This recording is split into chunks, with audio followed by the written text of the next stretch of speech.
नमस्कार, रूबरू देख रहे हैं आप और मैं हूं आपके साथ शिवानी रतूड़ी। उत्तर प्रदेश में अब अपराधियों के लिए हालात पूरी तरह बदल चुके हैं। कभी कानून की पकड़ से बच निकलने वाले और खुलेआम वारदातों को अंजाम देने वाले बदमाश आज खुद को चारों तरफ से घिरा हुआ पा रहे हैं। पहले जहां उन्हें राजनीतिक संरक्षण, तंत्र की सुस्ती या व्यवस्था की कमजोरियों का फायदा मिल जाता था, वहीं अब पुलिस की सख्त रणनीति और त्वरित कार्रवाई ने अपराध की कमर तोड़ने का काम किया है। प्रदेश की कानून व्यवस्था को लेकर सरकार का रुख साफ है। अपराध और अपराधियों के लिए जीरो टॉलरेंस। पुलिस लगातार विशेष अभियानों के जरिए अपराधियों की पहचान कर उन्हें चिन्हित कर रही है। ऑपरेशन खल्लास, ऑपरेशन लंगड़ा और लगातार हो रही मुठभेड़ों ने यह साफ संदेश दे दिया कि अब कोई भी बदमाश कानून से ऊपर नहीं है। जिन अपराधियों के नाम से कभी इलाके में दहशत फैलती थी, वो आज पुलिस रिकॉर्ड में दर्ज हैं और कार्रवाई के दायरे में है। गैंगस्टर एक्ट, NSA और संपत्ति जब्ती जैसी सख्त धाराओं के जरिए आर्थिक और कानूनी दोनों मोर्चों पर शिकंजा कसा जा रहा है और इसी के चलते कई जगहों पर लगातार कार्रवाई देखने को मिली है। क्या कुछ हुआ है, कहां-कहां एक्शन हुआ है, आइए जानते हैं विस्तार से। बदमाशों के खिलाफ चल रहे ऑपरेशन। मजहबी कट्टरता के खिलाफ आवाज उठाने की कीमत अब खून से चुकानी जा रही है। एक यूट्यूबर पर जानलेवा हमला, सोशल मीडिया पर फैला जहर, कट्टर सोच का नेटवर्क और पुलिस मुठभेड़ में खत्म हुआ मुख्य आरोपी। इस पूरी कहानी ने कई गंभीर सवाल खड़े कर दिए हैं। क्या नफरत की साजिश लंबे समय से पल रही थी? क्या चेतावनियों को नजरअंदाज किया गया? क्या सोशल मीडिया कट्टरपंथ का नया हथियार बन चुका है? पर्दे के पीछे छिपे चेहरों की तलाश में जुटी जांच एजेंसियां लगातार कार्रवाई कर रही हैं। यूपी पुलिस की ताबड़तोड़ कार्रवाई। मजहबी कट्टरपंथियों का विरोध करने वाले यूट्यूबर सलीम वास्तविक पर जानलेवा हमला अचानक नहीं हुआ। मुठभेड़ में ढेर हुए जिशान को इसके लिए कट्टरपंथी संगठनों ने चंदा दिया था। क्राइम ब्रांच की जांच में उजागर हुआ कि लोनी और खोड़ा क्षेत्र से भी कट्टरपंथी जिशान को चंदा दिया गया। इतना ही नहीं, इंस्टाग्राम और टेलीग्राम जैसे सोशल मीडिया प्लेटफॉर्म पर सलीम वास्तविक को पूर्व में भी चेतावनी दी गई थी। क्राइम ब्रांच की टीम ने सोशल मीडिया से कट्टरपंथी जिशान की विवादित तकरीरों की 15 वीडियो कब्जे में ली। सलीम की हालत में अभी सुधार नहीं हुआ, इसके बाद उनको निजी अस्पताल के लिए रेफर कर दिया गया। एडीसीपी अपराध पीयूष कुमार सिंह ने बताया कि मुठभेड़ में ढेर 1 लाख का इनामी जिशान सोशल मीडिया पर सक्रिय रहता था। दिसंबर 1992 में धार्मिक स्थल के विध्वंस का बदला लेने के लिए साजिश रचा था। वो सोशल मीडिया पर युवाओं को बरगलाता, उनसे इंस्टाग्राम पर 1 दर्जन से अधिक वीडियो अपलोड की है, जिनमें वो युवाओं को देशद्रोह करने के लिए बरगलाता नजर आ रहा है। देश के अलग अलग राज्यों में हुई घटनाओं को धार्मिक उन्माद से जोड़कर युवाओं को बदला लेने के लिए उकसाता था। वीडियो में धार्मिक तकरीरों के जरिए हथियार उठाने की अपील करता नजर आ रहा है।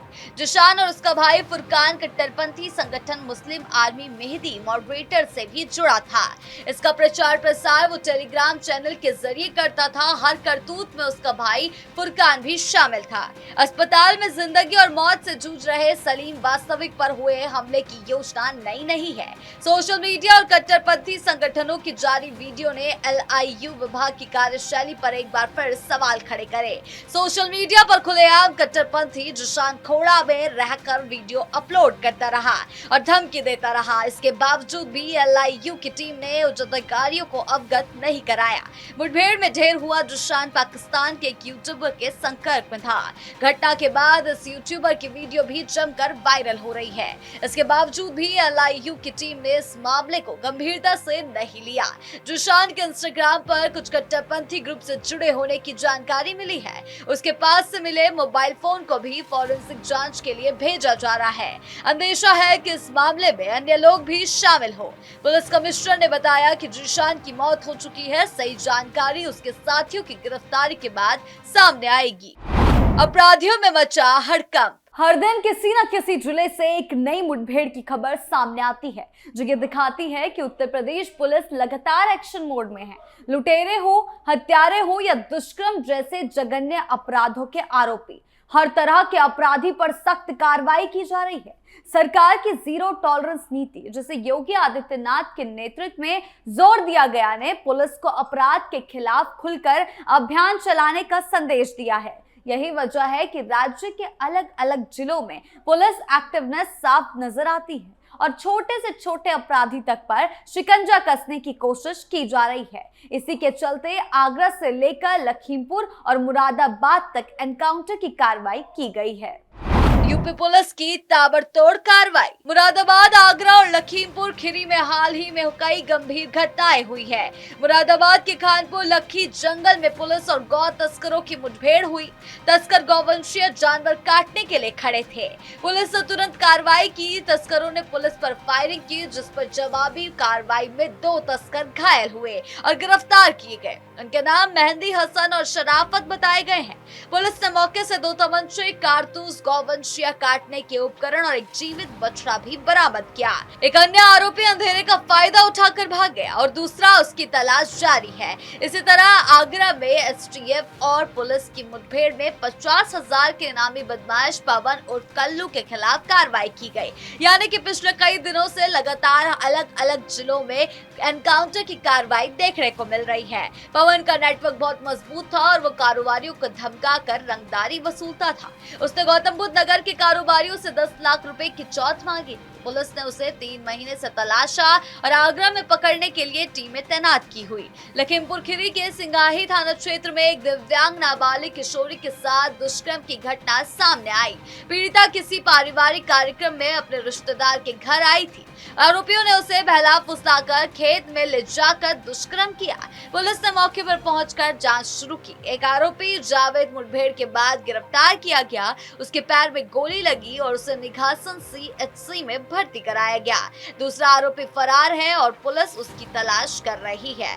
पीड़िता का चिकित्सीय परीक्षण कराया गया और परिजनों के तहरीर पर मुकदमा दर्ज किया गया। इन तीनों घटनाओं से साफ है कि उत्तर प्रदेश में पुलिस लगातार अपराधियों के खिलाफ कार्रवाई कर रही है। मुरादाबाद में गौ तस्करी, आगरा में इनामी बदमाश और लखीमपुर खीरी में नाबालिग से दुष्कर्म जैसी घटनाओं में पुलिस सक्रिय है और फरार आरोपियों की तलाश जारी है। यूपी में बदमाशों की छुट्टी, कानून व्यवस्था पर योगी की सख्ती। उत्तर प्रदेश में अपराध के खिलाफ चल रही मुहिम ने अब आक्रामक और निर्णायक रूप लिया है।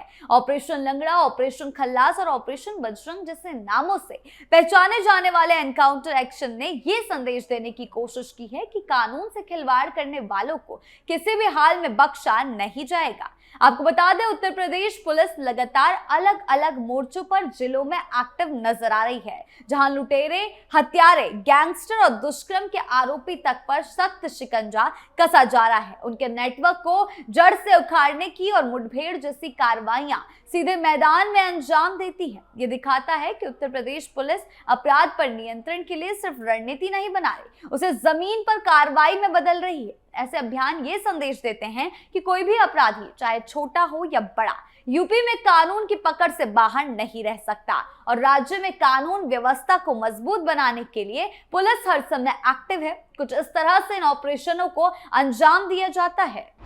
एक के बाद एक एक्शन से हलचल तेज। उत्तर प्रदेश में पिछले कुछ सालों में पुलिस ने एनकाउंटर कार्रवाई मुख्य रूप से बड़े अपराधियों और गैंग के खिलाफ की है। उत्तर प्रदेश पुलिस ने सरकार की जीरो टॉलरेंस नीति के तहत उन अपराधियों पर सख्ती दिखाई जो हत्या, लूट, अपहरण, रंगदारी और गैंगस्टर जैसे गंभीर मामलों में वांछित थे। ये नीति खासतौर पर योगी आदित्यनाथ के कार्यकाल में ज्यादा चर्चा में रही। पुलिस का कहना होता है कि जब अपराधी गिरफ्तारी के समय भागने की कोशिश करते हैं या पुलिस पर गोली चलाते हैं, तब जवाबी कार्रवाई में मुठभेड़ होती है। राज्य में ऑपरेशन क्लीन और माफिया विरोधी अभियान जैसे विशेष अभियान भी चलाए गए। इन अभियानों में वांछित अपराधियों की सूची बनाकर उन्हें पकड़ने के लिए अलग अलग टीमें बनाई गई है। स्पेशल टास्क फोर्स ने कई बड़े अपराधियों के खिलाफ कार्रवाई की। इसके अलावा एंटी टेररिज्म स्क्वाड ने आतंकवाद से जुड़े मामलों में ऑपरेशन चलाए। पुलिस का दावा है कि इन कार्रवाइयों से अपराध कम हुआ और अपराधियों में डर पैदा हुआ, लेकिन कुछ लोग, कुछ संगठन संगठन और विपक्षी दल ये भी कहते हैं कि हर एनकाउंटर की सही और निष्पक्ष जांच होनी चाहिए ताकि ये पक्का हो सके कि कानून का पालन ठीक से हुआ है। आसान शब्दों में कहे तो यूपी में एनकाउंटर कार्रवाई अलग अलग विशेष अभियानों के तहत बड़े और खतरनाक अपराधियों के खिलाफ की गई है।